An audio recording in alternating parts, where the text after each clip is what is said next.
19 বছর বয়সী এক ব্যক্তি আমাদেরকে ফোনে জানান তার কাছে একটি আগ্নেয়াস্ত্র এবং অন্যান্য জিনিসপত্র আছে। আমরা তাৎক্ষণিকভাবে স্টোর সেন্টারে রওনা হই।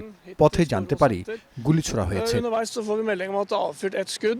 আমরা দ্রুত ঘটনাস্থলে পৌঁছাই এবং ওই ব্যক্তিকে নিরস্ত্র করতে সক্ষম হই।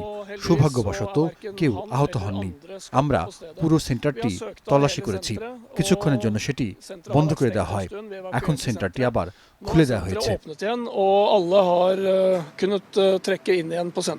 Hvor mange var det?